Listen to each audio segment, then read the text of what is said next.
Objeciones. Con este video iniciamos una serie en la cual responderemos objeciones hechas contra los evangelios. La serie se titula Respondiendo objeciones contra los evangelios. Y en este video vamos a hablar sobre las profecías. Y el título es Profecías inventadas. Algunos críticos sugieren que los relatos concernientes a las profecías cumplidas por Jesús, las cuales se encuentran en los evangelios, son inventos, son ficción, que son cosas que los autores crearon para hacerle creer a las personas que Jesús es el Mesías. De ese modo, Jesús no nació en Belén, sino que el autor del Evangelio de Mateo se inventó dicho relato para hacer que Jesús se encaje con el perfil de Miqueas capítulo 5 versículo 2, donde dice que el Mesías nacería en Belén. Según estos críticos, Jesús no nació de una virgen, sino que el evangelista de Mateo se inventó el relato para hacerle creer a las personas que Jesús es el Mesías que cumple la profecía de Isaías 7:14, la cual dice: y aquí la virgen concebirá y dará a luz un hijo. Aunque estas objeciones parecen ser fuertes, muchos eruditos en el ámbito del cristianismo han proporcionado respuestas razonables, las cuales podemos articular en al menos 3 puntos. En primer lugar, nos encontramos con que los discípulos de Jesús estaban plenamente convencidos de que Él era el Mesías. ¿Cómo es posible que dieran su vida por una mentira inventada por ellos mismos? Tal razonamiento no tiene sentido. De hecho, es más lógico pensar lo que dijo Michael Wilkins en su comentario al Evangelio de Mateo, el cual voy a citar a continuación. Probablemente no habrían estado dispuestos a morir por una mentira sobre alguien que realmente no era el Mesías. Por lo tanto, si los discípulos dieron sus vidas por Jesús, es porque realmente estaban convencidos de que Él era el Mesías y no un invento de ellos. En segundo lugar, los evangelios fueron escritos durante la segunda mitad del primer siglo, tiempo en el cual obviamente se encontraban con vida muchas de las personas que fueron testigos oculares del ministerio de Jesús.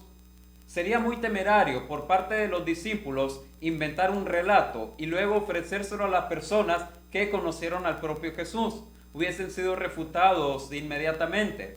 Imagínense, por ejemplo, el caso de Pedro, que en el libro de Hechos dice Lucas que Pedro empieza a predicarle a las multitudes que este Jesús a quien yo le estoy predicando ustedes crucificaron, pero Dios lo levantó de entre los muertos, dice, y cita el Salmo capítulo 2, si no mal recuerdo. Imagínense las personas que estaban presentes allí, pudieron haber refutado a Pedro diciéndole: Pedro, estás equivocado, yo conocí a Jesús y jamás vi que resucitara, yo conocí a Jesús y jamás vi que hiciera milagros, pero tal cosa no la vemos. Por lo tanto, sería muy ilógico pensar que los discípulos crearon relatos inventados para vendérselos a las personas que conocieron a Jesús. Lo más razonable es pensar que ellos registraron los hechos tal cual y como ocurrieron. En tercer lugar, no existe documentación en el primer siglo que refute o desmienta los hechos que vemos en los evangelios sobre la vida de Jesús, ni en las obras de Josefo, ni en Filón de Alejandría, ni en los historiadores latinos, ni siquiera en el Talmud, que aunque se compuso en el segundo siglo, recoge tradiciones anteriores.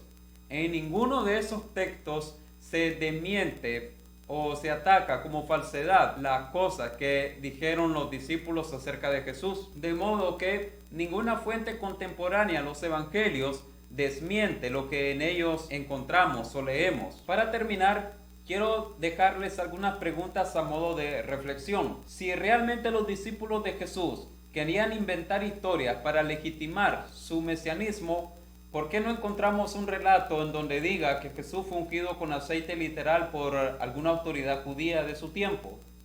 ¿Por qué no encontramos un relato donde se diga que Jesús fue aceptado como el Mesías, como el enviado de Dios por los fariseos y por los saduceos, y que fue reconocido como tal por la casta sacerdotal? Esos relatos serían perfectos para legitimar su mesianismo. Sin embargo, no los encontramos. Al contrario, los evangelios una y otra vez dicen que Jesús fue rechazado por los fariseos, por los saduceos, por la casta sacerdotal. Por lo tanto, lo que nos encontramos allí son los hechos que los autores de los evangelios vieron y los escribieron tal a como ocurrieron. De modo que no hay motivos para desconfiar de los relatos. Este ha sido nuestro primer video sobre la serie respondiendo objeciones en contra de los evangelios. Espero que les sea de provecho y hasta la próxima. Dios les bendiga.